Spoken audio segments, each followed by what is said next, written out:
happening right now. So you have the vision, and this is just, part and parcel of that noise as a space. I try and not to pay, I spoke about a lot of dates today, and I'll tell you one more date. Value investing done right does what happened on September 19, 2007. You thought of CCA. What happened that day, Sanjay? Correct. That was a big day. Yeah, that was the day Yuvraj Singh hit 6 sixes in a T20 matches, Value investing done right is that. You get 6 sixes in a row. It sets you financially free for life, okay? So you don't wait about a white ball or no ball or a, appeal that we call. That is happening. That is going to happen.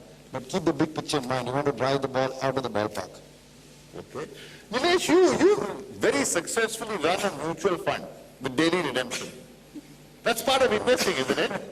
And I presume your investment philosophy was the same. You did it incredibly well at Kotak. So, yeah, Ramesh is absolutely right, but Ramesh, unlike the two of us, is wealthy and, he's bought a lot of McDonald's and he can afford to say these things. Do you think that's right? That it really doesn't matter. You don't need to be bothered by noise. No, I think one is to really have the investment thesis in place and be very clear that what's your perspective on the position that you hold or the stock you own. I think you cannot afford to ignore the quarterly numbers. You can't just say that I'm an investor for the next 5 years, 10 years, 15 years, and not really look at the quarterly numbers or not look at the significant developments. But I think you need not react to it. I think there's a difference between being aware and reacting to it. And especially I think in a place like India where the economy, a lot of things continuously happen, a lot of policy changes happen, a lot of regulatory changes happen, and the impact of all of that on the underlying business at times can be significant. So I think you need to be aware, be cognizant of what's really happening, and then really take a call whether you want to really react to it or not react to it. So I think if there is any development, whether it is quarterly or whenever it happens, again, as I said earlier, if it's something which is very short to medium term in nature, I don't think it's very relevant and therefore you don't need to react to it. But yes, if it has certain long-term implications, it changes your fundamental investment thesis, then of course you need to react to it. Okay. Raamdeo, stocks are limit up, limit down 20% in a day. The value of the business has changed, right?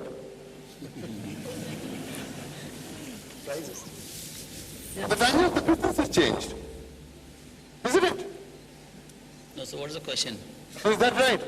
Because there's obviously great money to be made doing that. If you buy ahead of the day the stock is up 20%, you're 20% richer one day later. Wouldn't you advocate doing that? No, obviously, you should use it as an opportunity.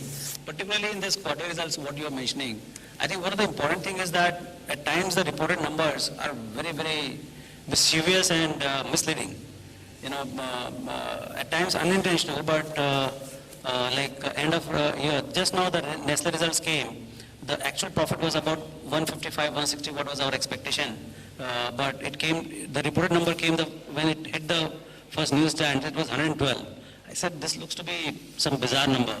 Then I said, there must be something, let's wait for you don't have to react immediately, but market starts reacting. So we looked at the number and it came out and they said, all the gratuity provisions of 50 crores and this, that, they whole lot of things they loaded up, above the line. And they depressed the number somehow, what they wanted to do, I don't know. But anyway, the real number was, as expected, was 155, 160. So I think you have to read between the reported numbers, and if actually things have gone wrong, if they say that milk prices or those things have gone up and they have lost the EBITDA margin from 20 to 12 or 13, then where is the greatness of the business? You have to start questioning whether these stocks are worth for the next 3 quarters or next 30 years.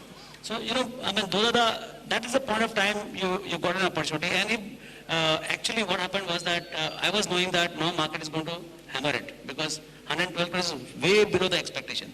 So when they hammered it, I actually ended up buying more. So volatility is a great friend of the long-term investor, the long-term value investor. Is that the right conclusion to draw from what he said? Absolutely, absolutely. Yeah? It requires a lot of courage though. Correct. Okay, here's something else. And I'm asking it to you simply because you epitomize it in spades and you're the best guy I've met in a long time to do this, but not all of us can do it as successfully as you can. My question is it important? The fact that you do it so well shouldn't necessarily be the answer that it makes it important or not. Is it important to have a really deep knowledge of what's happening in the world, global macro, top down, to be a pedantic value investor like me? Should it affect me? Do I need to know? No, actually it's, in my opinion, of zero importance. I mean, if you told me, say, 4 years back that we would have a tsunami in Asia, we'd have an earthquake in Asia, that Greece, the central bank government is would gonna change, default. whatever, oil prices would be $100 a barrel, the answer, we don't get into equities, you're going to get killed, and the fact is that we're at 18,000 and not at 8,000. So it really doesn't matter. What really matters at the end of the day is you know the business, okay? You go down, bottom up, you know what you're buying. You buy with those words that you should all the margin of safety. Rupee, as your mother always told you, rupee ki cheez 8 mein kharidna hai hum log. You don't want to buy it more expensive than that. You do that and, some intellectual basis of your hypothesis, to give you something before you go.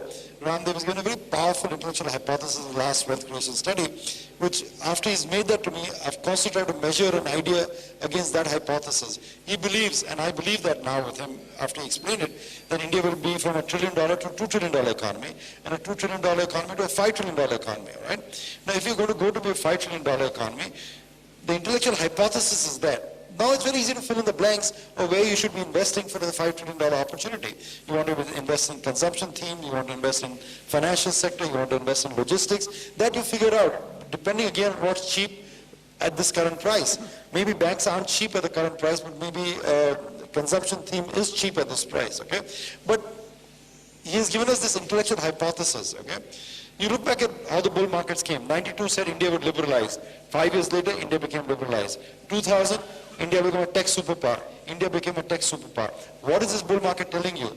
That by 2020, we're going to have a different country.